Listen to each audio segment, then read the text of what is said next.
네, 이슈픽 김희영 기자와 함께하겠습니다. 어서 오세요. 안녕하세요. 네, 오늘은 윤석열 전 대통령 파면과 관련한 구체적인 내용과 향후 전국 상황에 대해서 살펴보도록 하겠습니다.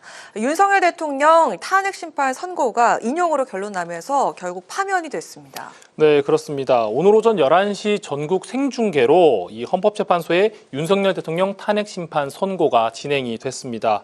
현재는 오전 11시 22분 헌법재판관 8인 전원일치로 인용을 선고했습니다. 고 노무현 전 대통령, 박근혜 전 대통령에 이어 역대 세 번째 탄핵 소추가 이루어졌고 박 전 대통령에 이어 두 번째 인용 결론이 나면서 윤 대통령은 파면됐습니다. 윤 전 대통령은 법률 대리인단을 통해 입장문을 밝혔는데요.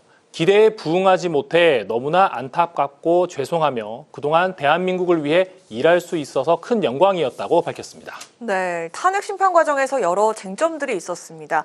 비상계엄 사태가 헌법과 법률을 중대하게 위반했다, 이렇게 본 거죠? 네, 그렇습니다. 이 탄핵 심판 과정에서 윤 대통령 측은 이 야당의 고위공직자 탄핵 남발로 국정이 마비됐고 이 비상계엄은 경고용이다, 이렇게 주장을 했었는데요. 하지만 헌재는 이런 윤 대통령 측의 주장을 인정하지 않았습니다. 헌재는 윤 전 대통령이 야당의 국정마비 행위라고 판단했더라도 민주주의 원리에 따라 정치적 문제로 해소해야 한다고 지적했습니다.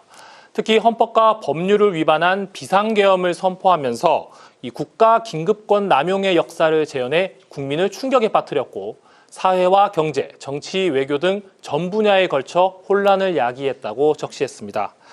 이 같은 위헌과 위법 행위는 국민의 신임을 배신한 것으로 헌법 수호 관점에서 용납될 수 없다며 파면을 선고했습니다. 네, 정치권의 반응도 살펴보도록 하겠습니다. 오늘 오후에 우원식 의장이 대국민 담화 메시지를 냈더라고요. 네, 우원식 국회의장은 먼저 이 충격과 혼란을 견딘 국민께 깊은 위로와 감사를 전했습니다. 그러면서 우 의장은 통합의 메시지를 냈는데요. 이 오늘 헌재의 결정은 어느 한쪽의 승리가 아니라 헌법의 승리이자 민주주의의 승리라고 역설했습니다. 또 각 당의 대립과 갈등, 분열을 부추기는 일체 행위를 중단하고 지도부들은 포용과 연대의 모범을 보여달라고 촉구했습니다.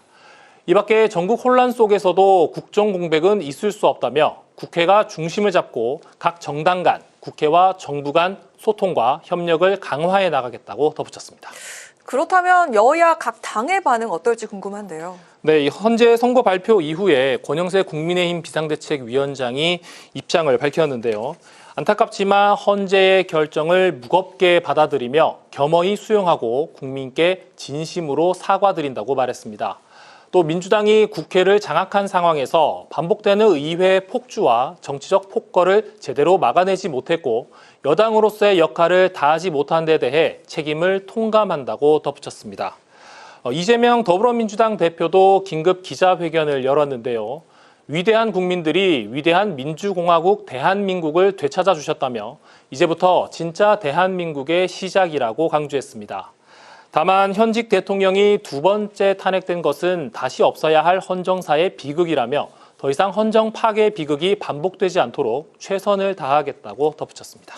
네, 이렇게 윤석열 대통령이 파면이 되면서 정치권은 조기 대선을 바라보고 있습니다. 이제 조기 대선이 치러질 수밖에 없는 상황이 됐잖아요. 네, 그렇습니다. 앞서 리포트에서도 보셨다시피 이 헌법과 공직선거법에 따르면 대통령 권리 시 60일 이내에 대선을 치르게 돼 있습니다.